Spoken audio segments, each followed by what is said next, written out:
Danish police have shot and killed a man that they believe carried out attacks on a synagogue and an event promoting free speech in Copenhagen on Saturday. Local media identified the suspect as 22-year-old Omar al-Hussein, who was born and raised in Denmark. According to Danish television, he'd been released from prison just weeks earlier. Danish police have also charged 2 other people with aiding the gunman. The bloodshed began on Saturday when a gunman attempted to shoot his way into a cafe hosting a discussion on art, blasphemy and freedom of expression. The BBC aired audio from the event at the moment of the shooting. I realized that every time we talk about activity of those people, there will be always, yes, it is freedom of speech, but. And the turning point is but. Why do we still say but when we...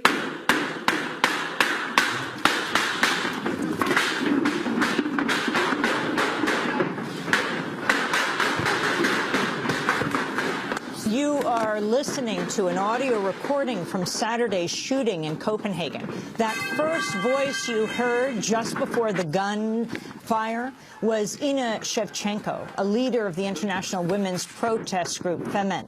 She'll join us on the show in a moment. Also speaking at the event was the Swedish artist Lars Vilks, the presumed target of the attacks, who's received death threats for depicting the head of the Prophet Muhammad on a dog.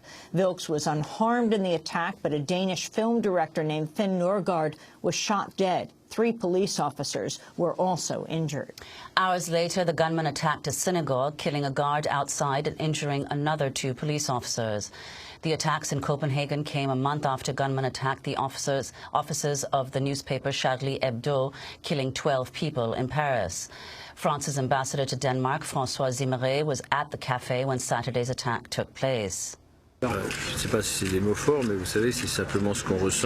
don't know if they are strong words, but this is simply what one feels when you hear bullets and see their impact. I was very impressed today to be able to calmly see what I went through yesterday, in these few seconds. In these moments you think it's all over. You don't have any feelings. You don't think of anything but try and understand what's happening. And what I understood then was that the same event was taking place as in Paris, and probably if the Danish police didn't succeed in, 5 policemen wounded, didn't succeed in their job, I wouldn't be here today. To talk more about the Copenhagen attacks, we're joined by 2 guests. Ina Shevchenko is with us. She was speaking at the free speech event in Copenhagen when the attack took place Saturday, leader of the international women's group Femen, which often demonstrates topless against what they perceive as manifestations of patriarchy, especially dictatorship, religion, and the sex industry. She is speaking to us now from Paris, where she has just gone from Copenhagen. And we're joined once again by Tariq Ramadan, professor of contemporary Islamic studies at Oxford University, author of a number of influential books on Islam in the West, including Western Muslims and the Future of Islam, and also the book In the Footsteps of the Prophet, Lessons from the Life of Muhammad. Professor Ramadan was named by Time magazine as one of the most important innovators of the 21st century. He's joining us from Doha, Qatar. But I want to go first to our guest in Paris, Ina Shevchenko. Describe the scene on Saturday. What exactly were you talking about when the shots opened fire, and explain where they came from? Thank you for having me first. Well, when everything happened in Copenhagen, when terrorists entered the place, just a few seconds before, I was mentioning that very often it is an illusion that we can fully enjoy freedom of speech. I was sitting on the stage together with Lars Vilks and one of the organizers of the event, and then I mentioned such a phenomenon as but when we talk about freedom of speech. And as you can hear on the record, once I mentioned that there will be always opinion, yes, okay, we're fine with freedom of speech, but, and then the shots started. And ironically, I think it started in this event because I think that those shots and this attack was definitely a huge but to our freedom of speech. And Ina, has it been established that the Swedish cartoonist who was on the panel with you, was he the presumed target? Has that been made certain? Well, police didn't give us any information because they simply do not have it. Lars Vilks personally explained that he thinks he was a target of the event, but as we talk later with police, and police explained that the target of the event could be either Lars Vilks, or also the reason to attack this event could be also the presence of one of the representatives of Femen, who is receiving also lots of threats a lot. But I think that right now we should not talk about who exactly personally was a target. The target was the idea that all of us were carrying in that room, the idea of freedom of speech and freedom of expression, and being free to celebrate it, to enjoy, to laugh, to speak about it, to scream about it in the streets. So the target of those extremists are our ideas. Tariq Ramadan, speaking to us from Doha, Qatar. If you could respond to what has taken place right now in Copenhagen. We last talked to you, of course, after the Charlie Hebdo attack in Paris. Look, once again, it's exactly the same scenario, and we have to take the same clear position and to condemn what happened.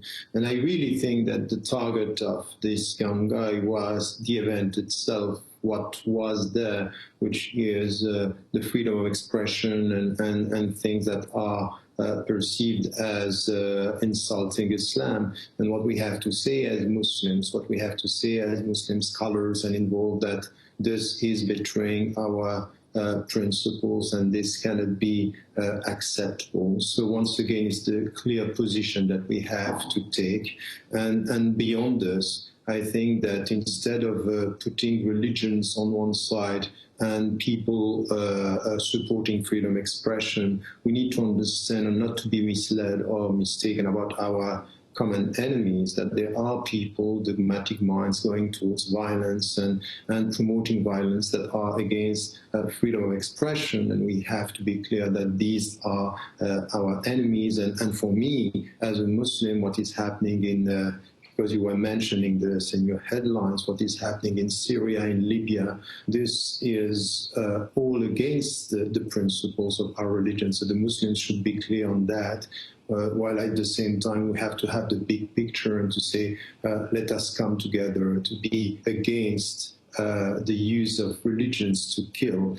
But at the same time, and it's not a but that is undermining the condemnation, but stressing the fact that the picture is very complex, and we also have to be clear about the killing of Muslims, and not to be quiet when, for example, 200 people have been killed in Nigeria, or the 3 people who have been killed in North Carolina. And it took 2 days for President Obama to come and to say something about it, and the silence here, it's not acceptable. So it's not this against that, but we have to be we should not be selective in our condemnation. And Tariq Ramadan, you've been following the position of Muslims in Europe for decades. Is it your sense, as some claim, that more and more young Muslims in Europe are turning to a more radical form of Islam, and also violent acts like the one we just witnessed in Copenhagen? I think that there is something completely new that it's very difficult for us to understand, is this attraction towards what is happening through the social media. And yes, there are more people being involved. We never had such a thing as people going. We had, yes, of course, people going to Bosnia or going to Shishan or going to even Palestine, but there were a few, it's a handful numbers. So I don't think that we had this before. Now, at the same time, we have to be very cautious. It's not because they are killing and they are getting the headlines that they are something, that is representing Muslims. It's a tiny minority. It's on the margin. The people are not even going to the mosque. They are not within the community. This young guy was just in prison a few weeks ago, and it's the same in France. We have to be very cautious. It might be that we have more young people being involved,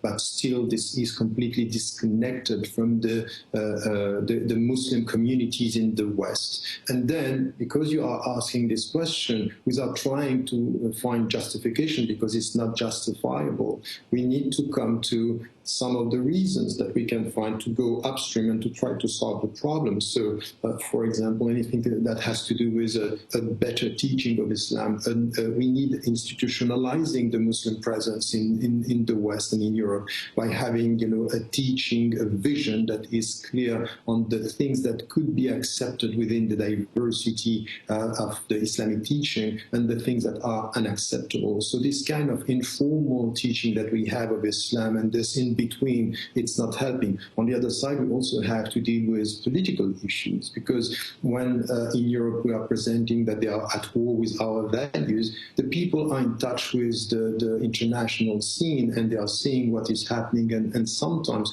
which kind of international policies are promoted by the West, the United States, of the European countries. And we also have to be clear that we are giving some value to this political analysis. It's not as if nothing is happening around the world. People are being killed, and European and Western powers are involved in wars around the world. Ina Shevchenko, if you could weigh in here. Also, comment on the fact that at this Krotonden Cafe where the free speech event took place, people stayed to continue the event. Is that right, afterwards? Again, Danish filmmaker was killed in this attack, Finn Nørgaard. That's right. We were, as we gathered there to celebrate freedom of speech, we continued to celebrate freedom of speech with certain conditions that we all have right now. We're having new conditions for being able to celebrate and to enjoy freedom of speech, and we have to know that today we can be targeted. We can hear sounds of Kalashnikov around us whenever we draw, laugh, or speak. Enjoying freedom of speech, and there are new conditions today, and we have to accept it. But what happened at that event, it was horrible.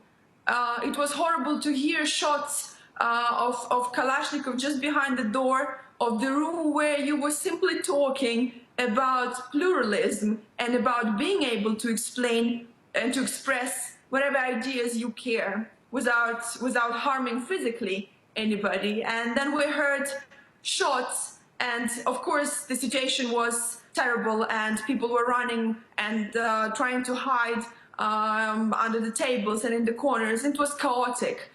Then the shots finished, and the situation, we understood what happened, and one of the participants proposed to continue the debates. The audience were so proud to be on that side of the fight, not to represent a dogmatic side of the fight that, unfortunately, I should mention, and unfortunately for Tariq Ramadan, unfortunately religions do represent dogmatic part of this discussion. And we represented at that event, and millions of people today in Europe are expressing that they represent liberalism and pluralism. And right now we are in the middle of ideological war between pluralism and dogmatism. And unfortunately for all of us, religion does play a big part in dogmatism and in dogmatic side supporting it. Even though, again, I'm not going to please maybe Tariq Ramadan. I definitely see how many religious people also become victims of those extremists. But I think that we should not deny the other side of religion that is giving to us today. And unfortunately, this is not the most peaceful side. You've also suggested that Europe... Tariq Ramadan, why don't you respond to what Ina said? I think that the starting point of our discussion is not to be dogmatically liberal against religion. What I'm hearing now is a dogmatic mind rejecting all the religions and all the dogmatic religious cultures or religious teachings as being dogmatic. That's very superficial.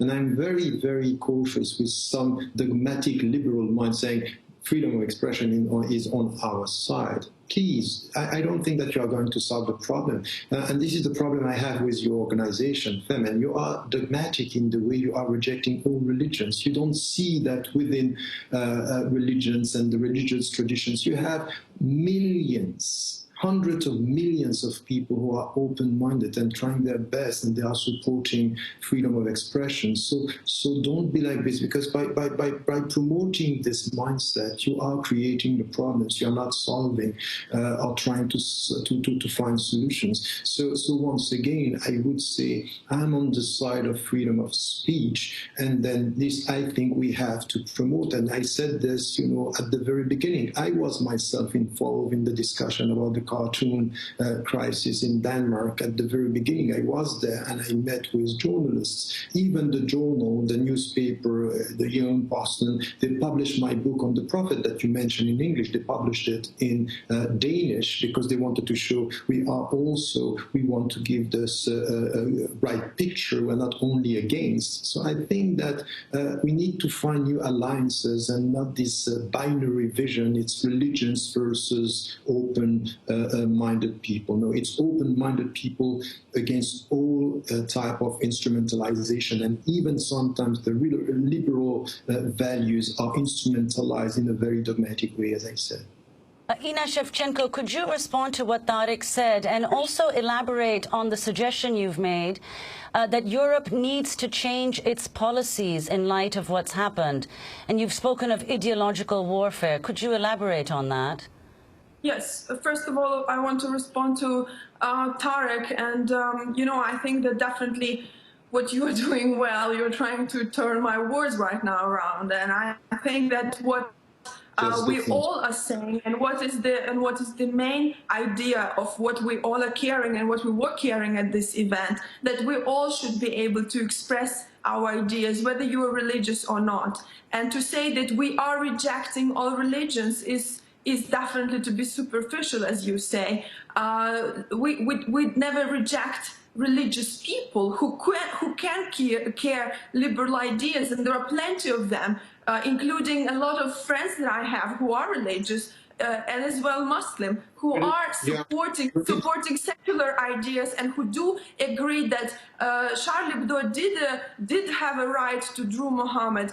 And as far as I know, you don't agree that this is a freedom of speech. You call it insulting. And one of the texts of your blog, you said that those terrorists are victims of society. And I think this is a big danger in your speeches. I think that you definitely objectively should recognize the side of all liberals, that we provide the solution that respects opinion and right to believe, to think, to speak about whatever they want, religious you are or not. You have right to express your ideas. You have right to talk about that. But what we propose, we don't care Kalashnikovs in our heads. And one small group, even small group of our community do not care Kalashnikovs in our heads. What we do care, we care much more powerful weapon. We care our ideas of respecting right of everybody to express their ideas. And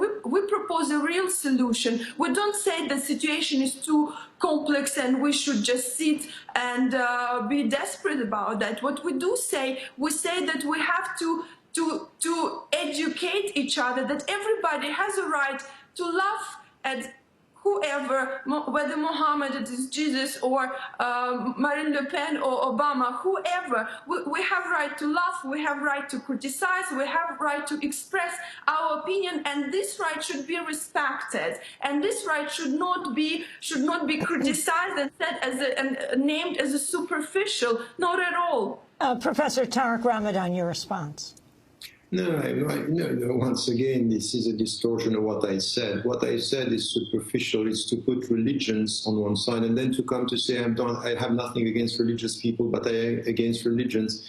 I have been following many of your statements about religions and connecting religions with patriarchy or with very narrow-minded people. That's fine. If we start with what you are saying now, that we are coming together and we are promoting the point that it's freedom of speech, and yes, freedom of speech means that you cannot deny the fact that if I feel insulted, that's fine. The question is not if I feel insulted. The question is what am I doing out of it? And what I'm saying is that I take a critical distance, I let the people speak the way they want, and this is the starting point of freedom of speech. Freedom of speech doesn't mean that I agree and I'm happy with all what I hear, but I acknowledge the fact that the people have the right to say it. That's the point, and you cannot deny this. Now the question is, very often in all the discussions that we had and through your organization, is to be aggressive in the way you are promoting it. It's not helping. That's the point that I'm making. It's not, if you say to people, you know, I respect religious people I don't like and I reject religions,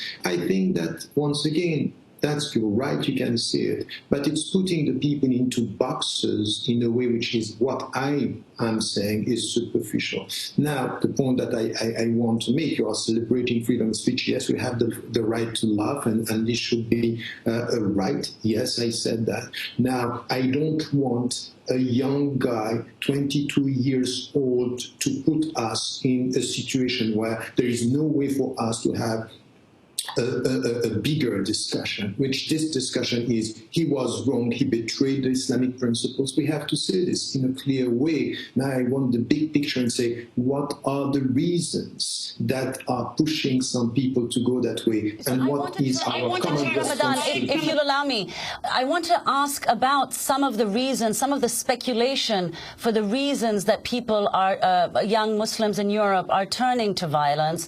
The French Interior Minister, Bernard Cazeneuve, visited Copenhagen Sunday to express solidarity after the attacks that were reminiscent of the attacks in Paris on Charlie Hebdo, the satirical weekly newspaper. Cazeneuve said more must be done to prevent vulnerable members of society from, quote, being brainwashed by internet propaganda. This morning, I saw the same sadness I witnessed back in Paris in January in people's terrified eyes. The same sadness, the same dread, the same dignity, and the same mediation and the same sorrow. In the face of terrorism, we are first and foremost united by feelings like those of important Democrats, those attached to democracy, to the values of the founding fathers of the European Union. When we call for more regulation for internet in order to prevent websites and blogs promoting terrorism from brainwashing the most vulnerable citizens in our countries, and doing so efficiently, I have to say, this is realistic. We are adapting our strategies in the face of a very acute problem, and we need to do that with lucidity and to get ready to face a real threat for a long time. That was French Interior Minister Bernard Cazeneuve. You each have about 30 seconds to respond. Ina Shevchenko, could you comment on what the minister said? Sure, of course, we should. Oh, I'm afraid we've lost Ina for the moment. Tariq Ramadan, could you comment on what the minister said and explain whether you think it is internet propaganda that's seducing young, vulnerable Muslims in Europe? No, that's clear. He is right on one thing, is that now we know that there is internet propaganda, and this is attracting some of the young Muslims, even converts and things like this. But this is not the only reason, and it cannot only be this. We also have to deal with domestic policies in the West, where you have this frustration. Anyone can use this to instrumentalize religion as a weapon against the other, let alone the discussion on the international scene. You know, when France is saying we are not at war, yes, you are not at war with it, but you are at war in the Middle East, and you are involved in political actions and wars around. So you also have to deal with this. So this is not to justify what was done, but this is to explain that if we don't deal with the reasons, we are missing the point. No, we're gonna have to wrap up. Although I do think perhaps we have Ina right at this moment. Yes. If you could respond for 30 seconds, yes, to what the French Interior Minister said. Do you have a minute right now? Yes, we hear you fine. Yeah, sorry.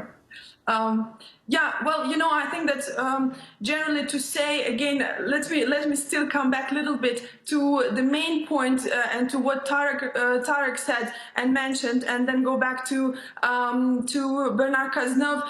You know, the thing is that right now, I clearly do hear that Tariq Ramadan is condemning violence of terrorists who are unfortunately doing it in the name of his religion. And right now we can see how many of those terrorists are appearing. And I think that one of the reasons as well why it is happening right now, because so many people, including Tariq Ramadan, are spending much more time to condemn cartoons of Charlie Hebdo or Lars Vilks than to criticize and then to say directly to terrorists that's the part of Islam that is saying that you have to fight infidels and everybody else who doesn't belong to this religion and this idea should be forgotten or denied clearly. They should not be said just they are terrorists and they're not part of our community. There are few brave Muslims who are saying, great people who are great thinkers who are saying, yes, there are Muslims, they do represent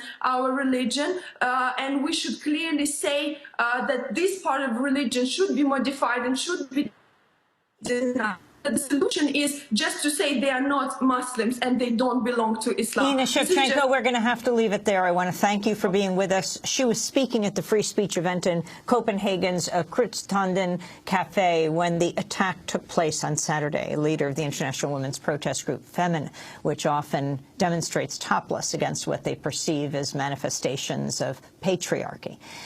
She was joining us now from Paris, where she's gone from Copenhagen. And I want to thank Professor Tariq Ramadan, Professor of Contemporary Islamic Studies at Oxford University, author of a number of books, speaking to us from Doha, Qatar. This is Democracy Now! When we come back, we're going to look at a new report on Islamophobia in the United States, then to North Carolina to speak with Reverend Barber, who's led the Moral Mondays protests. This weekend, the largest protest to date against Islamophobia in the South. Stay with us.